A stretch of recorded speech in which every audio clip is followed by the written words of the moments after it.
Dear students, अब हम first method जिसको हम लेंथी मेथड कहते हैं कि when the number which is in square root is not divisible by perfect square number, उसको हम इरेशनल प्रूव करने के लिए कैसे प्रोसेस करेंगे वो हम वन बाय वन देखते हैं। तो इसके रिलेटेड कितने क्वेश्चन है मतलब टेक्स्ट बुक में? तो एक है थियरम 1.4, उसके बाद है एग्जांपल नंबर 9 और उसके बाद है एक्सरसाइज 1.3 का क्वेश्चन नंबर 1। ठीक है, तो हम वन बाय वन करते हैं। पहला है prove that root 2 is irrational, theorem 1.4।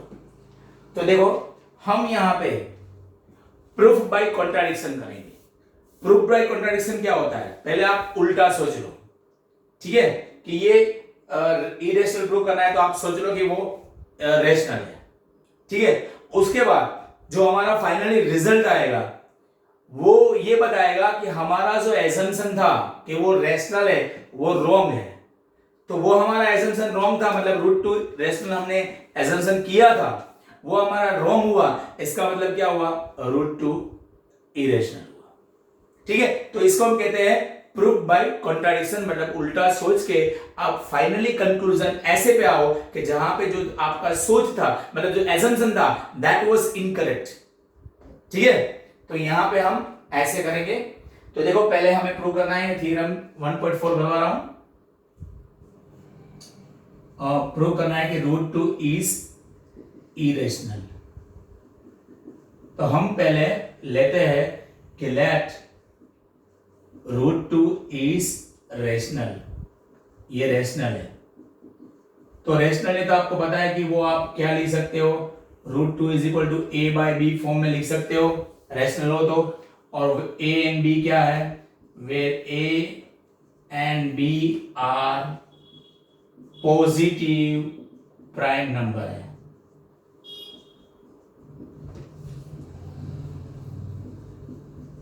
ठीक है। अब है ना, रेशनल को आप ए बाई बी फॉर्म में लिख सकते हो और A and B positive prime number से, मतलब दोनों में से कॉमन एक ही निकलने वाला है। हाँ, अब आप क्रॉस मल्टीप्लिकेशन करो तो a इज इक्वल टू क्या आएगा? रूट 2 भी आएगा, दोनों जगह स्क्वायर करो तो s स्क्वायर, और यहां पे रूट 2 का स्क्वायर मतलब आपको पता है 2 आएगा और b का स्क्वायर मतलब b स्क्वायर आएगा। इसको हम रिजल्ट 1 कहेंगे, ये ध्यान देना है। अब आप याद करो, मैंने आपको बताया था कि s square is equal to 5b square, तो s square is divisible by 5, ऐसे मैंने आपको लिखाया था। तो यहां पे आया s square is equal to 2b square, तो इसका मीनिंग क्या हुआ कि s square is divisible by 2।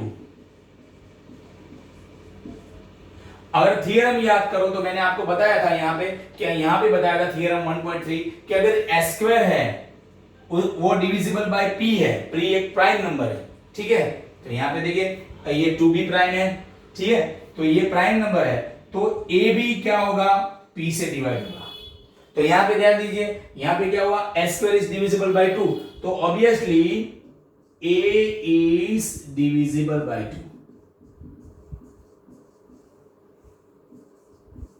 ये कहां से आया? थ्योरम 1.3 से आया, ठीक है। अब फिर से याद करो, अगर मैंने आपको बताया था यहां पे कि अगर a इज डिविजिबल बाय 2 है, ठीक है, तो आप लिख सकते हो a is equal to 2 into कोई भी एक नंबर। तो यहां पे मैं लिख रहा हूं a b, तीसरा कौन है? c लिख रहा हूं, वेयर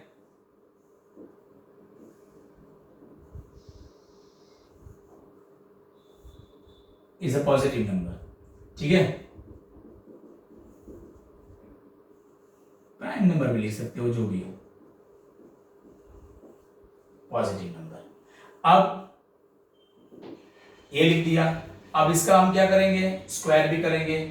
तो a square is equal to 2c उसका होल स्क्वायर, तो a square is equal to 2 का स्क्वायर 4, c का स्क्वायर c स्क्वायर, इसको हम कहेंगे रिजल्ट नंबर 2, ठीक है।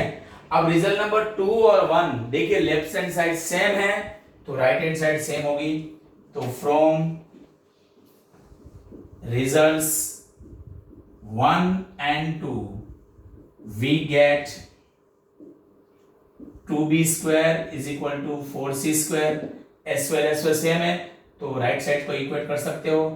b² को बना रहा हूं 4c² अपॉन 2, तो b² इज इक्वल टू क्या हो जाएगा 2c² हो जाएगा। तो अगेन आप देखिए यहाँ पे कि same situation I, b² is divisible by 2 आया,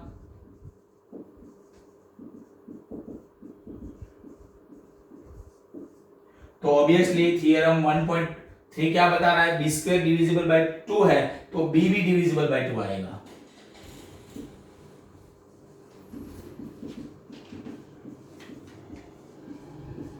ये कहां से आया, थियरम 1.3। अब आप देखिए दो रिजल्ट, एक रिजल्ट ये और एक रिजल्ट ये दोनों क्या बता रहा है कि a is divisible by 2 and b is also divisible by 2। तो यहां पे हमने बोला था कि a एंड b क्या है, प्राइम नंबर से, मतलब दोनों में से कॉमन एक ही निकल रहा है। तो यहां पे तो दोनों 2 से डिविजिबल हुआ, तो यानी कि उससे क्या हुआ, उसका मीनिंग क्या हुआ कि वो दोनों में से 2 कॉमन निकल रहा है। तो हमारा जो एजम्पशन था वो यहां पे रॉन्ग हो रहा है। तो you can write here a is divisible by 2, b is divisible by 2, so our assumption was wrong। तो हमारा एजम्पशन जो था वो रॉन्ग था क्योंकि ये दोनों प्राइम नंबर्स है, तो रॉन्ग हुआ, मतलब एजम्पशन रॉन्ग हुआ, मतलब √2 हमने रेशनल लिया था तो √2 क्या हो जाएगा अब इरेशनल। ठीक है, तो यहां पे ये हमारा थियरम 1.4 खत्म हुआ। अब हम एग्जांपल 9 में जाते आगे बढ़ते हैं। ठीक है, ओके। उसमें क्या है, same procedure will be applied.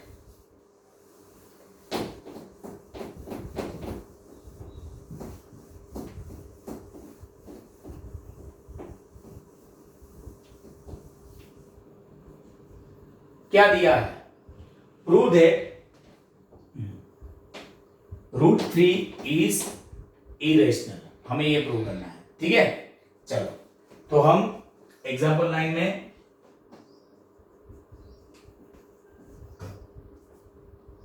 Late √3 is हम लेते हैं रेशनल, तो √3 इज इक्वल टू क्या लिख सकते हो, a by B, where a and b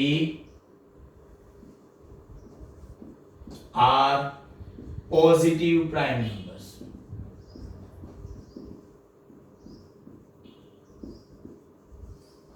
cross multiplication करो, a is equal to √3b, अब दोनों जगह स्क्वायर कर दो,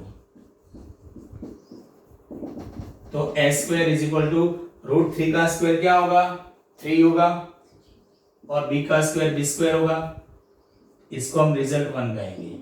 तो क्या हुआ, a² इज डिविजिबल बाय 3।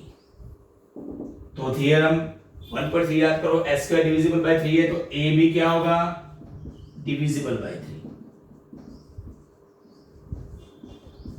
ये थियरम 1.3। अब a इज डिविजिबल बाय 3 है तो a is equal to 3 into कुछ ना कुछ नंबर लिख सकते हो, where c is a positive number. अब यहां पे हमें स्क्वायर भी करना पड़ेगा, तो a² इज इक्वल टू क्या होगा 3 का स्क्वायर 9 और ये c², 9c², इसको हम कहेंगे रिजल्ट नंबर 2 और इसको हम कहेंगे रिजल्ट नंबर 1। देखो लेफ्ट साइड सेम आ गई, from results 1 and 2 we get 3b² is equal to 9c²। Left side same है तो राइट साइड सेम, तो b² is equal to 9/3c², तो b² is equal to 3c², 3 3 9। ठीक है, हाँ। अब इसका मीनिंग क्या हुआ कि B square is divisible by 3। तो थ्योरम 1.3 के जरिए p is divisible by 3।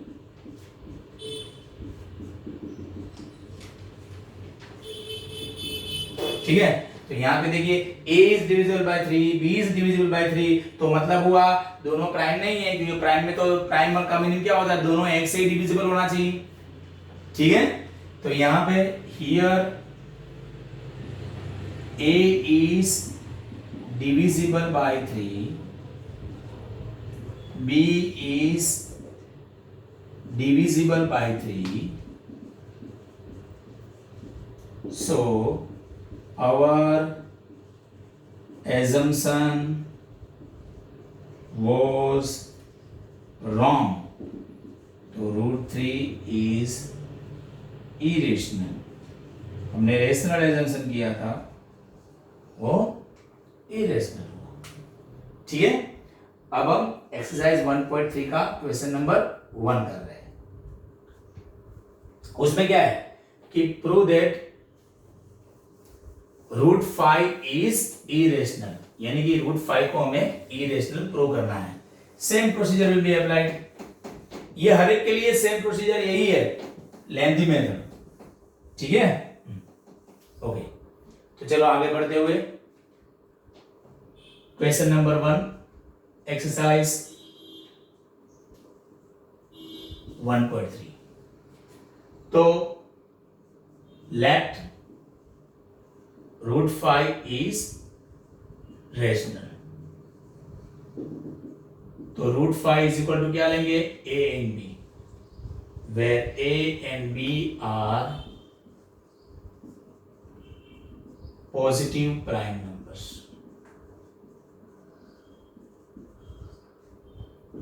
Cross multiplication आएगा तो a is equal to √5b, दोनों जगह स्क्वायर करेंगे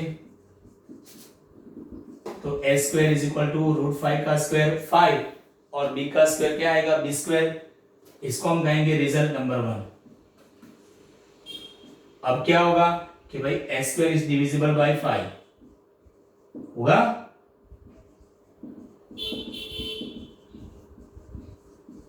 तो a b थ्योरम 1.3 के जरिए a इज डिविजिबल बाय 5।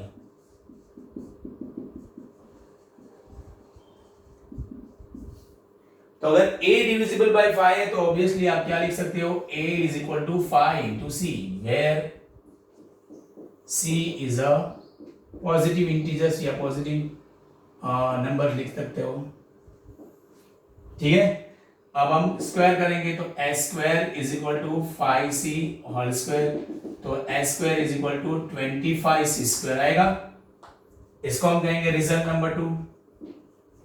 देखो लेफ्ट साइड और राइट साइड सेम है, तो we can equate both the left side same है तो we can equate both the right sides.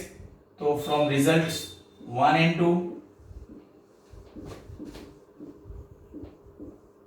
we get 5b square is equal to 25c square, तो b square is equal to 25 by 5 c square, तो b square equal to 5 5 जा मतलब 5c square।